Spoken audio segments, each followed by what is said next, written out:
ఎదుగుతావో అప్పుడు నీ జీవితం ముందుకు వెళ్ళదు. అట్లీస్ట్ నీ గురించి నువ్వు మంచి మాట్లాడుకోవచ్చు కదా, నీ గురించి నువ్వు పాజిటివ్గా ఉండొచ్చు కదా. ఈ ఒక్క మాట ట్రై చేయండి. నా నోటి నుంచి చెడు మాట రాదు, నా నోటి నుంచి ఎప్పుడూ నా గురించి నేను చెడు మాట్లాడను. ఇక్కడ ఒక ఫెంటాస్టిక్ పాయింట్ చెప్తాను, గుర్తుపెట్టుకోండి.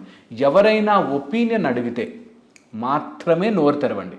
ఎవరైనా ఒపీనియన్ అడగకపోతే ఊరికే ఫ్రీ పుకట్ సలహాలు ఇవ్వకూడదు అని డిసైడ్ అవ్వండి. ఈరోజు నుంచి పుకట్గా అటు పోతుంటే ఆ వైట్ కార్ ఎందుకు కొన్నావురా, రెడ్ కార్ కొనాల్సింది అని ఉట్టి పుకట్ సలహాలు, ఈ బ్రాండ్ ఎందుకు కొన్నావురా, ఆ బ్రాండ్ కొనాల్సింది అని పుకట్ సలహాలు ఇవ్వద్దు. 1.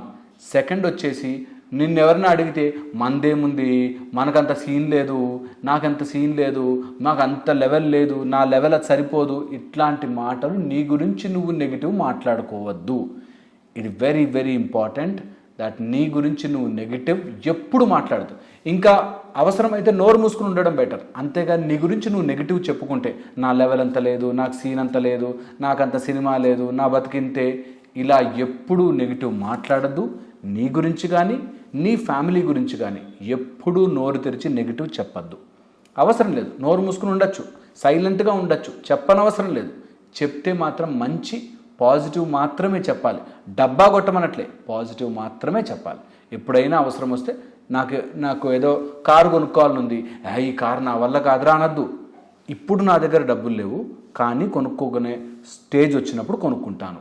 ఇంకా పాజిటివ్గా చెప్పుకోవచ్చు, ఇంకా పాజిటివ్గా మాట్లాడచ్చు. అంతేగాని అవన్నీ మనతో కావు, అవన్నీ డబ్బున్నోళ్ళకి వస్తే మనకు చేత కాదు, ఇట్లా నీ గురించి నువ్వు నెగిటివ్ మాట్లాడకూడదు. అండ్ వెరీ వెరీ ఇంపార్టెంట్, ఈ 7 జైల్స్తో పాటు ఉండే మేజర్ అన్నిటికంటే ముఖ్యమైన మనిషిని మానసిక జైల్లో ఉంచి అక్కడే నొక్కేసి వాళ్ళ జీవితాన్ని నాశనం చేసేసేది ఏంటంటే ఎవరి గురించో ఆలోచించడం. మా అత్త బాగుంటే బాగుండే, మా నాన్న బాగుంటే బాగుండే, నా ఫ్యామిలీ బాగుంటే బాగుండే, నేను ఆ కులంలో పుట్టుంటే బాగుండే, ఈ మతంలో పుట్టుంటే బాగుండే, మా వాళ్ళెవరో ఏదో తొక్కేశారు, వీళ్ళెవరో ఏదో చేశారు. ఎప్పుడైతే నీ ఫోకస్ ఇతరుల మీద పెట్టావో నీ జీవితం మానసిక బందీ అయిపోతుంది. చాలామంది 99% ఏదో జరుగుతుందేమో అనే దాంట్లో మానసిక బందీ అయిపోతారు. ఎప్పుడు చేయకుండా పని, ఆ అలవాటు నుంచి తొందరగా బయటపడండి. ఇది ఎలా అవుతుంది, ఈ మానసిక జైలు నుంచి బయట ఎలా పడాలి?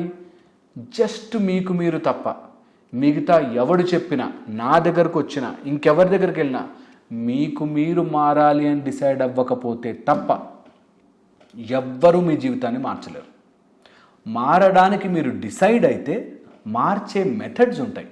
కానీ నేను అట్లాగే ఆలోచిస్తా సార్, నా వల్ల కాదు, మీరు ఏదైనా చేయండి, చేయలేరు, ఎవ్వరూ చేయలేరు. మీరు చెయ్యండి అని అడిగారంటే అప్పుడే మీకు దొంగ స్వాములు కానీ, లేకపోతే దొంగ డాక్టర్లు కానీ, లేకపోతే దొంగ కౌన్సిలింగ్లు కానీ జరిగేవి. ఎప్పుడంటే నేనేం చేసుకోలేను, నువ్వు నాకు ఏదైనా చేసి పెట్టు అనే మానసిక రుగ్మతలో ఉన్నావంటే ఎప్పటికీ మోసపోతావు. నేను ప్రేమించుకోలేను, నేను ఆనందంగా ఉండలేను, అందుకని నాకు ఒక గర్ల్ ఫ్రెండ్ కావాలి, ఆ గర్ల్ ఫ్రెండ్ వస్తే నేను ఆనందంగా ఉంటాను అంటే ఆ గర్ల్ ఫ్రెండ్ నిన్ను మోసం చేయడం ఈజీ అయిపోతుంది. అందుకని ఇతరులలో నీ సంతోషం వెతకద్దు. ఎప్పుడైతే ఇతరులలో సంతోషం వెతికావో నువ్వు మానసిక జైలుకి ఫస్ట్ గోడ కట్టేసుకున్నట్టు. ఓకే, ఇది బాగా గుర్తుపెట్టుకోవాలి. అండ్ మానసిక జైలు నుంచి మనందరం బయటపడాలి. మీకు ఏమైనా డౌట్లు ఉంటే కంపల్సరీగా కమెంట్ సెక్షన్లో పెట్టండి. మేము మీ డౌట్స్ అన్నిటినీ కూడా రాసుకుంటున్నాము.